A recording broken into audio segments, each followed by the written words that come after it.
Louvado seja o nome do Senhor, graça e paz a todos os irmãos. Hoje tenho o privilégio de poder, sim, partilhar com todos a palavra de Deus. Em nome do Pai, do Filho e do Espírito Santo, que todos os que estão aqui hoje conosco possa, assim, usufruir um pouco mais da palavra, aonde nos ensina e direciona o caminho da salvação em Cristo Jesus. Sou seminarista Anderson. Hoje tenho o privilégio de estar incumbido de direcionar este estudo, né? Nós iremos assim abordar alguns assuntos de interesse de todos, e esses assuntos que sejam abordados aqui nesta noite seja para a honra e glória do nosso Deus, na pessoa de Jesus Cristo, o nosso Senhor. Convido a todos que curvem suas frontes, vamos orar para que sim Deus possa direcionar este estudo, que possa sim se fazer presente, edificando a vida de cada um de nós, os seus servos, nos iluminando para que possamos assim entender aquilo que é o propósito de Deus para as nossas vidas, sempre tendo o cuidado de estarmos dentro do centro de sua vontade. Louvado seja o nome do Senhor. Vamos orar. Deus amado, Pai, Tu és grandioso, Senhor. Graças te dou, Pai, porque Tu, ó Senhor, és maravilhoso. Ó Deus querido, nós somos tão pequenos, ó Pai, para tentar assim discernir ou entender, ó Deus, acerca de Ti, ó Pai, que és transcendente, Deus, Tu és grandioso, inalcançado pelos nossos pensamentos. Mas assim, ó Senhor, Tu aprove, ó Pai, e revelaste a nós, Senhor, os Teus pequeninos, a Tua soberana vontade, nos enviando, Deus, o nosso Salvador Jesus Cristo, para que possamos assim entender a sua verdadeira vontade, ó Deus querido, o seu grandioso amor, ó Deus, pelo benefício da salvação em Cristo Jesus. Obrigado, Deus, por mais essa noite. Obrigado pela vida de cada um dos meus irmãos que prestam seus ouvidos para assim aprender um pouco mais, ó Senhor, da Tua santa palavra. São crentes valorosos, ó Pai, que estão sedentos de escutar e de aprender mais de Ti. Que privilégio nós temos, ó Senhor, de estarmos, ó Deus, agora, neste momento, Senhor, com o nosso pensamento ligado em Ti, Te rendendo glória, honra e louvor. Com perdão dos nossos pecados, nós te agradecemos por esse momento. Amém, Jesus. Bem, falar de Deus para os que creem, muitos podem dizer, ó, ele tem tantos assuntos para poder dizer, para poder falar, mas infinitamente falar de um Deus que dentro da sua natureza, ele é eterno, ele tem atributos e tem dentro das suas, daquilo que o forma, dentro da sua natureza, se é assim que podemos falar, é um Deus que cada vez que nós procuramos entendê-lo pela sua grandiosidade, a sua capacidade transcendente, nós não podemos mensurar. Talvez nós tenhamos uns déjà vus de entendimento, de compreensão, mas a grande verdade é nos colocarmos diante dele na condição de servos, na condição de criatura, na condição de humildes, para poder aprender a entender e amar ao Deus que amou a todos, que amou o mundo de tal maneira que deu seu Filho unigênito, para que todo aquele que nele crê não pereça, mas tenha vida eterna. É desse Deus que nós iremos discorrer esta noite. É desse Deus onde vamos falar sobre a natureza espiritual de Deus. Deus é espírito.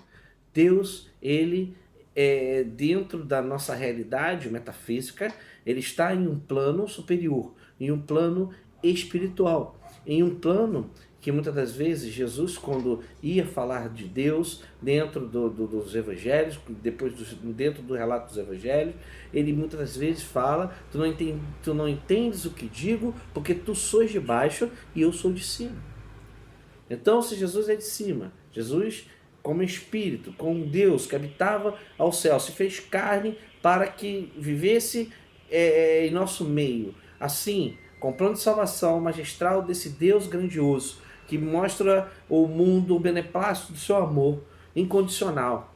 enviando assim o seu Filho unigênito, para que a sua criatura tivesse a possibilidade de ter a vida eterna no seu Filho, Cristo, é desse Deus que ainda que nós vamos tentar compreender, porque é um Deus que muitas das vezes nós nos questionamos por tanto poder, até mesmo a sua existência. Mas aqui, dentro da natureza espiritual de Deus, assim, vamos ler em Isaías 66, verso 1, vai dizer: assim diz o Senhor, o céu é o meu trono, a terra estrado dos meus pés. Que casa me edificareis, vós, e qual lugar do meu repouso? Vocês imaginem, um Deus que é criador de tudo, de todas as coisas, e aqui ele questiona, será que algum homem tem a capacidade de fazer assim uma morada para ele? A sua morada está no coração de cada um que com fé em Cristo Jesus abre os nossos corações e crê.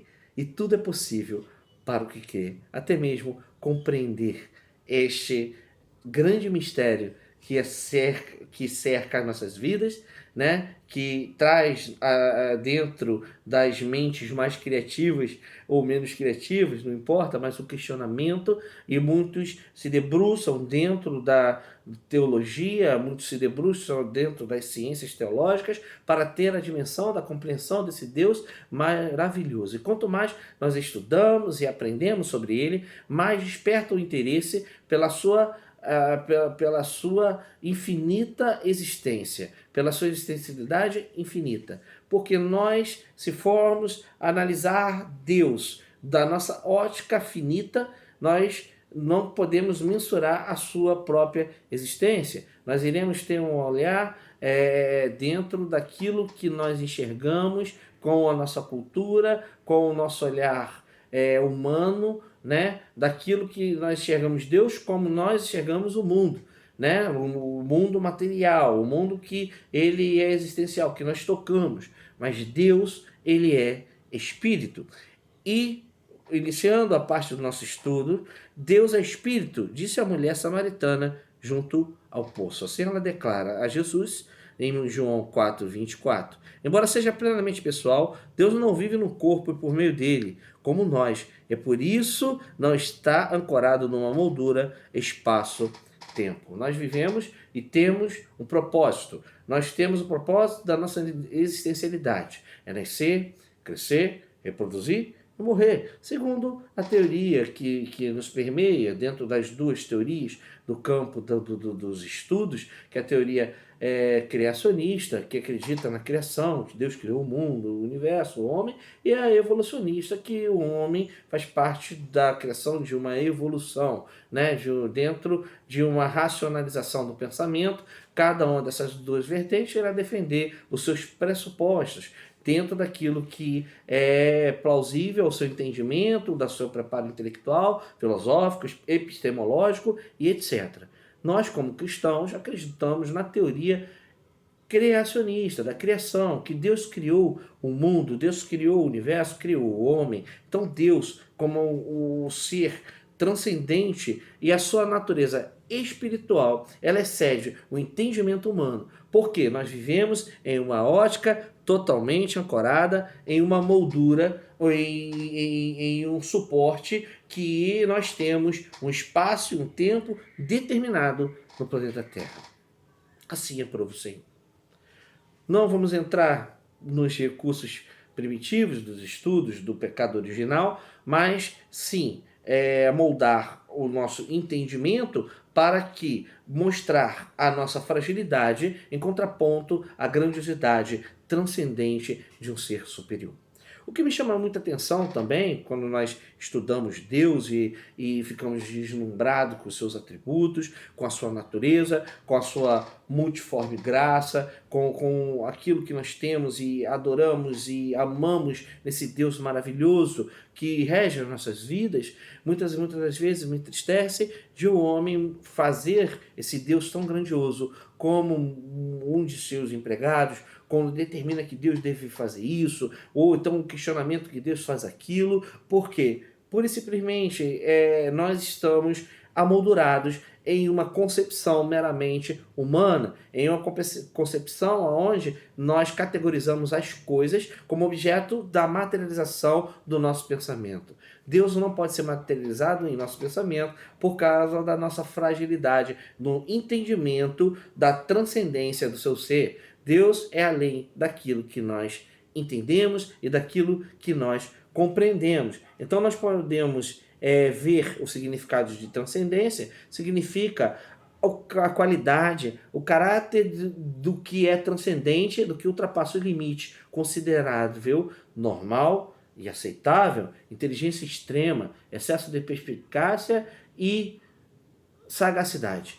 Grande importância, relevância e magnitude. Maravilhoso, né? Nós vamos ver aqui que Kant vai afirmar a transcendência da coisa em si com relação ao conhecimento humano. Então, Deus, ele está em um conhecimento excelente, em um conhecimento que a raça humana, por mais tecnologia, por mais entendimento, por mais conhecimento, por mais desenvolvido esteja dos rolos, dos pensamentos intelectuais, nós não podemos, assim, mensurar a existencialidade deste ser. Nós não podemos mensurar, não podemos categorizar, não podemos racionalizar, se é que assim nós podemos considerar sistematicamente o entendimento de Deus. Então, mas mesmo assim o homem, com a sua criatividade extrema dentro de estudos acurados, sob, claro que a sua ótica, nós temos até bons estudos, mas aponta-se também muitas das vezes a falibilidade do pensamento humano. Nós aqui estamos nos fundamentando dentro de teóricos reformados que vai qualificar e direcionar o nosso pensamento em uma cosmovisão totalmente cristã.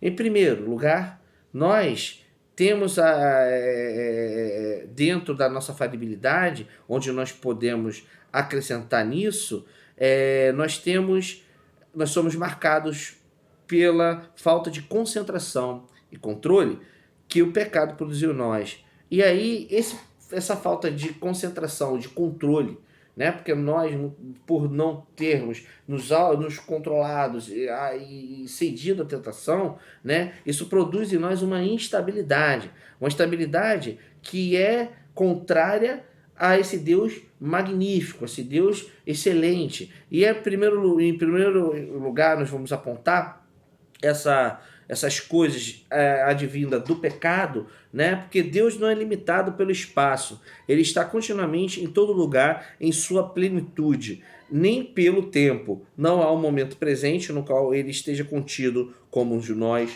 estamos. Então Deus, ele é transcendente ao espaço-tempo.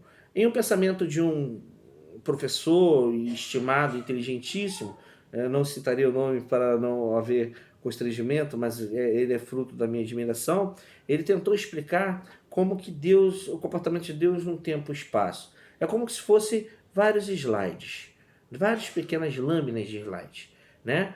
Antigamente, antes do Data Show, eram os slides que funcionavam. Então há uma sequência. Então vamos dizer que o primeiro slide ele seja o da criação, desfazendo o homem. O slide do meio, entre um filme, né, de, vamos colocar 100, 150 slides, é na vinda de Cristo. E o outro slide seja o dia de hoje. Para Deus, tanto faz. Ele está hoje, como está também no início. Como ele está no meio, como ele está também no fim. A transcendência, ele anda atemporalmente entre a linha daquilo que nós temos como uma ordem cronológica do espaço-tempo. Deus, ele não tem, como nós, a nossa limitação emoldurada em uma situação. Desta situação que nós estamos dentro de uma realidade totalmente material. E nessa materialidade que nós temos, Deus, ele não tem o compromisso de esperar o tempo. Ele transcende, ele anda, percorre por esses espaços, seja no início, seja no meio, ou seja no final. Ou hoje, esse slide, Deus saiu daqui da Idade Média e ele aponta-se à transformação da consumação dos tempos. que a escatologia vai apontar para a volta, a vinda de Cristo, o retorno de Cristo, né, onde serão tudo reestruturado? Ou Deus ele pode voltar no dia em que Noé, né? Deus, essa questão temporal, isso passa pelo aspecto da nossa fragilidade, do qual nós estamos inseridos em um mundo totalmente material. E nessa espiritualidade, dessa transcendência da sua natural existência espiritual de Deus, ele não tem. Assim, em primeiro lugar, ele não é limitado pelo espaço. Esse espaço que nós devemos esperar, o tempo, ele é o mesmo ontem, hoje e eternamente. Esse versículo, essa passagem, agora, existe um sentido mais profundo para isso. Deus é atemporal. Então, a sua existência, ela não é de acordo com a nossa pequenez temporal. Em segundo lugar, Deus, ele é imutável. Ele não muda. Isso significa que ele é totalmente consistente. Por ser necessariamente perfeito, ele não pode mudar. Seja para melhor ou para pior. E por não ser limitado pelo tempo, ele não está sujeito a mudança como as criaturas, segundo Pedro 3,8.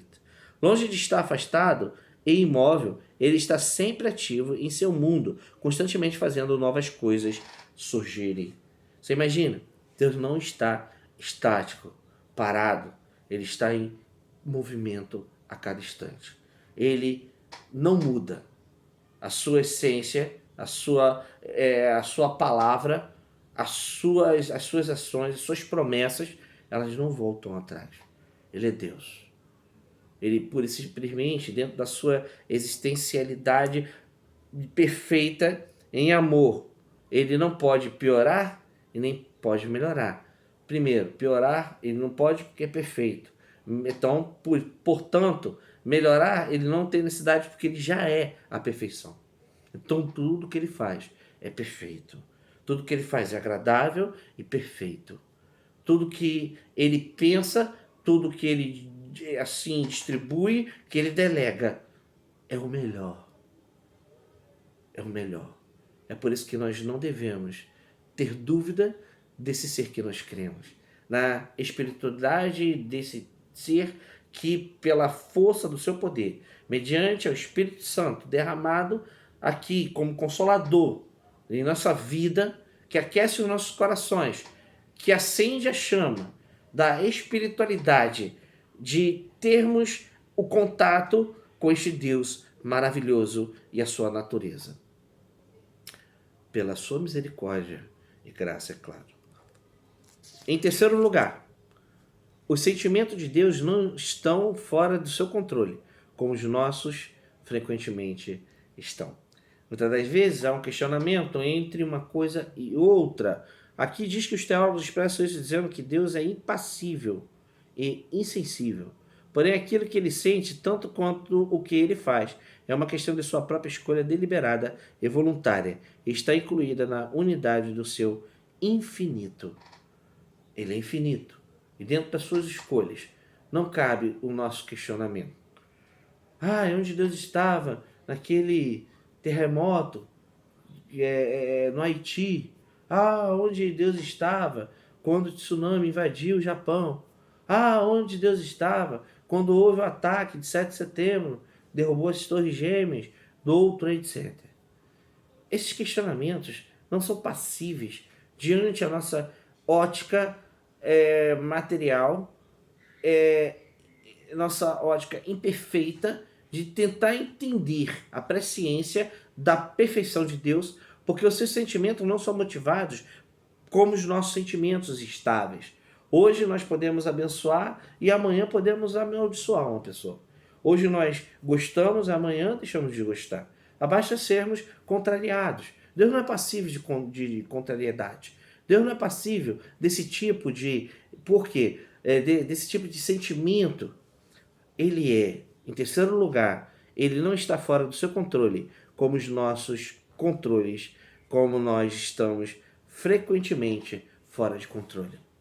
Nós sofremos uma instabilidade emocional. Um dia bem, outro dia mal. Mas Deus, por ser perfeito, sempre está dentro da sua maravilhosa, transcendente perfeição.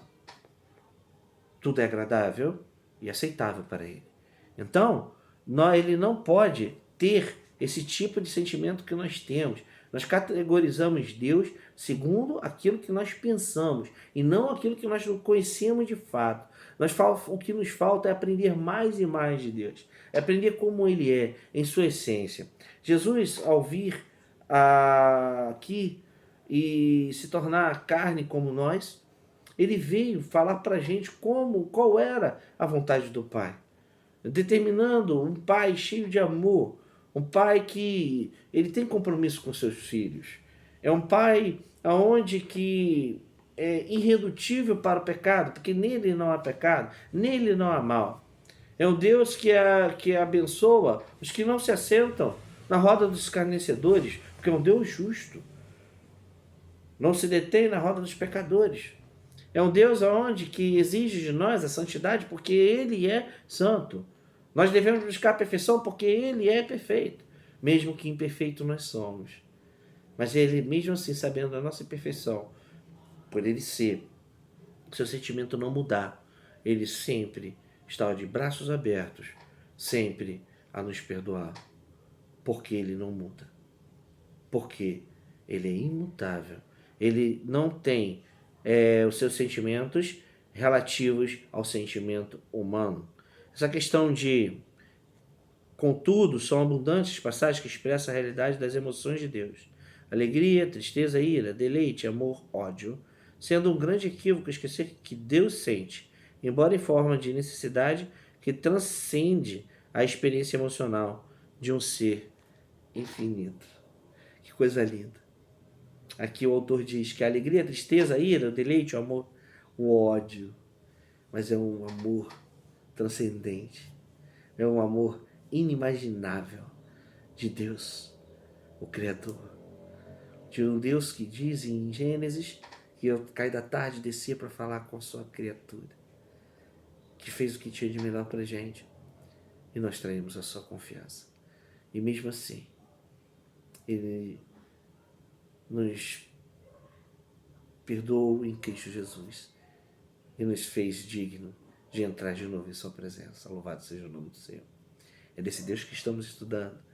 De um Deus aonde, que no quarto ponto vai dizer que todos os pensamentos e ações de Deus envolve todo o seu ser, em uma unidade só, em perfeição, em harmonia. Essa sua integração é às vezes chamada de simplicidade. Ele se coloca em completo contraste com a complexidade e falta de integração de nossa própria existência pessoal, na qual, como resultado do pecado, raramente ou talvez nunca somos capazes de concentrar a totalidade do nosso ser e todos os nossos poderes sobre qualquer coisa. Dentro daquilo que eu já tinha falado com vocês, da ótica do nosso pecado. Nós não podemos categorizar as ações de Deus porque uma coisa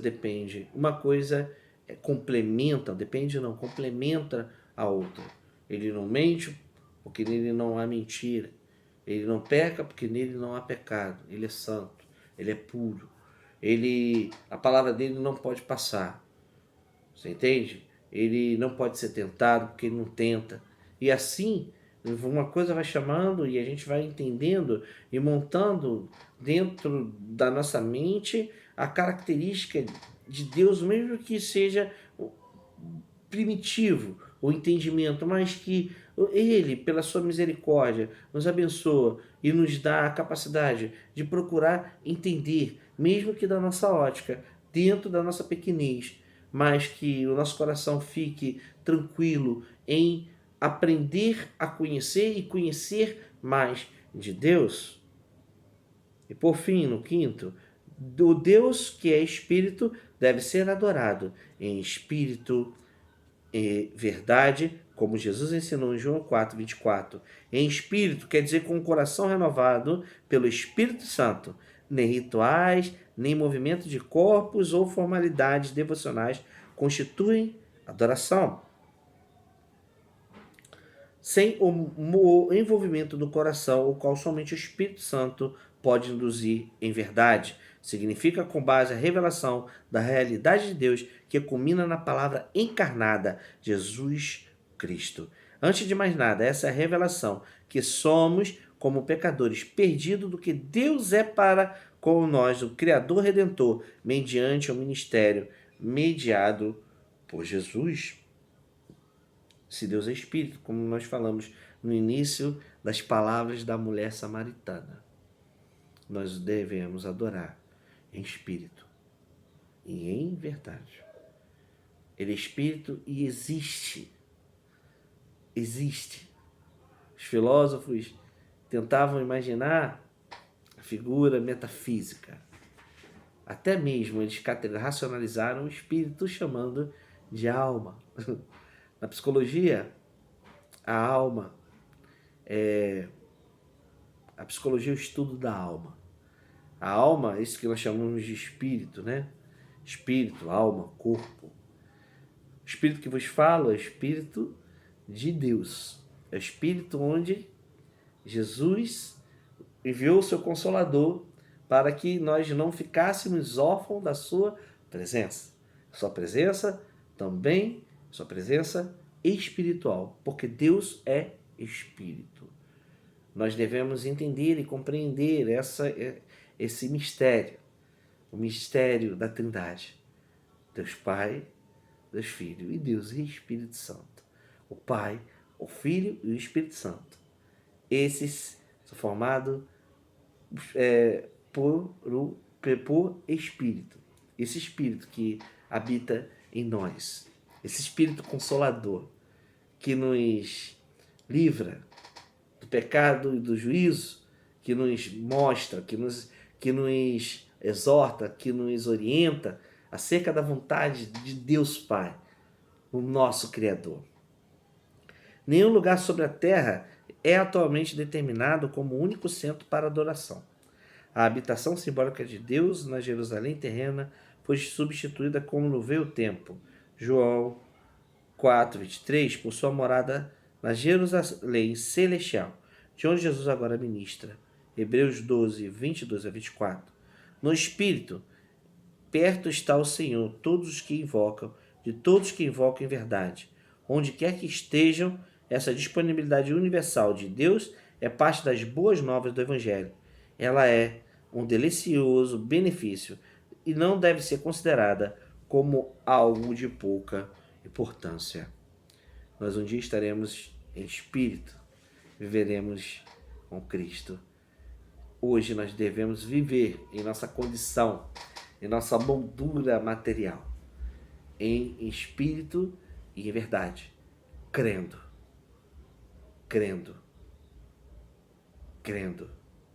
em Deus, o nosso Pai. Que Deus os abençoe nesta noite, nessas breves palavras, né?